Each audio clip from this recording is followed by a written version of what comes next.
Sir প্রথমে বলে 70 থেকে 80 লাখ, পরে বলতেছে না 1 কোটি টাকার মতো লাগে। আমাদের তো এত সামর্থ্য নাই যে আমরা 1 কোটি টাকা দিয়ে অপারেশন করবো। তারপর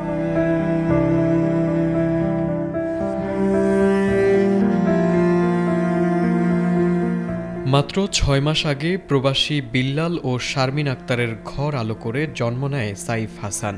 জন্মের পর সবই স্বাভাবিক ছিল, কিন্তু 3 মাসের মাথায় বদলে যায় সবকিছু। বাড়তে থাকে জন্ডিস, কমতে থাকে ক্ষুধা আর পেটে তীব্র ব্যথা। চিকিৎসার জন্য ছুটে যান এক হাসপাতাল থেকে আরেক হাসপাতালে, কিন্তু ডাক্তাররা জানান জন্ম থেকেই সাইফের নেই পিত্তথলি।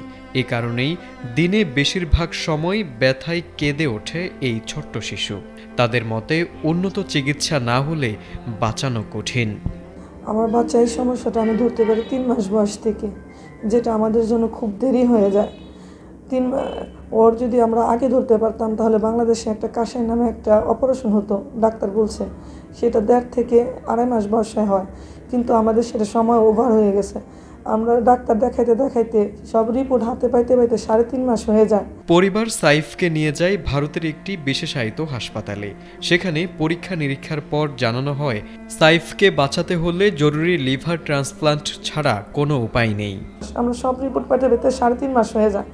তখন বলে আর কোনো কিছু করার নাই, আপনারা যদি করান, তারপরেও যদি অপারেশন করান করতে পারবো, কিন্তু 1% গ্যারান্টি নাই, এটা আপনাদের ইচ্ছা। পরে আমরা সিদ্ধান্ত নিই যে আমরা অপারেশন করাবো না। ডাক্তারকে জিজ্ঞাসা করি যে কি করবো স্যার, ওর কি আছে, আপনি ওরে ওষুধ দেন, ওরে ভালো করার জন্য ওষুধ দেন। ডাক্তার বলতেছে ওর তো আর ভালোর কোনো ওষুধ নেই, ওর ভালোর কোনো নেই।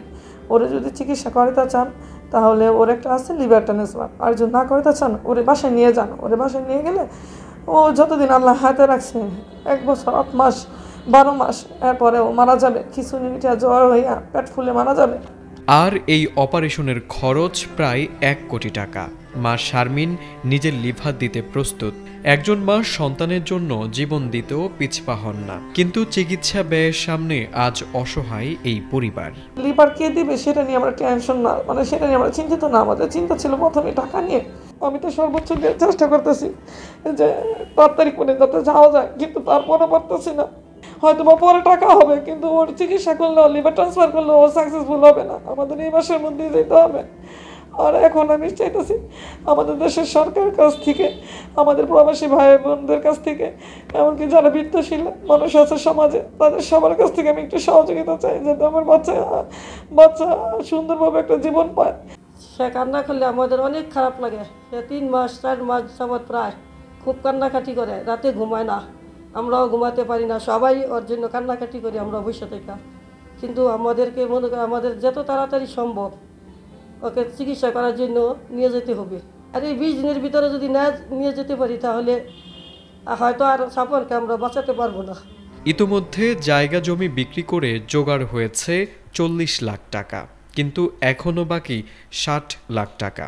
সময় আছে মাত্র 20 দিন। এলাকাবাসীরাও এগিয়ে আসছেন সাহায্যের আহ্বানে। সমাজের বিত্তবান মানুষ, প্রতিষ্ঠান, এমনকি সরকারের কাছেও সহযোগিতার আবেদন জানাচ্ছেন তারা। শিশু সাইফ মারাত্মক রোগে আক্রান্ত, তাহার লিভার ট্রান্সপ্লান্ট করতে হবে। ট্রান্সপ্লান্ট করতে প্রায় 1 কোটি টাকার প্রয়োজন। ইতিমধ্যে অনেক সোশ্যাল অ্যাক্টিভিটিস ও সমাজকর্মীর মাধ্যমে সকলেই ওর জন্য কাজ করতেছে। তো আমি আপনাদের মাধ্যমে সকলের নিকট, দেশবাসীর নিকট সাইফের জন্য দোয়া ও সকলকে সহযোগিতা করার জন্য অনুরোধ করছি। আপনাদের অল্প সহযোগিতায় শিশু সাইফের জীবনটা ফিরে পেতে পারে। শিশু সাইফের যে মারাত্মক সমস্যাটা, এটা 2 মাস সময় দিয়েছিল, এখন 2 মাস থেকে মাত্র 20 দিন বাকি আছে। এখন যদি আমরা 1 কোটি টাকা ম্যানেজ না করতে পারি তাকে হয়তোবা আমরা বাঁচাতে পারবো না। এখন আসুন আমরা সবাই শিশু সাইফের পাশে দাঁড়াই। একটি নিষ্পাপ প্রাণকে বাঁচাতে সামান্য সাহায্যই হতে পারে আশার আলো। সময় কম, সংগ্রাম বড়, আর জীবনটি মাত্র 6 মাসের। সাইফকে বাঁচাতে এগিয়ে আসার আহ্বান পরিবার ও স্থানীয়দের। তারেক আজিজ, এটিএন বাংলা।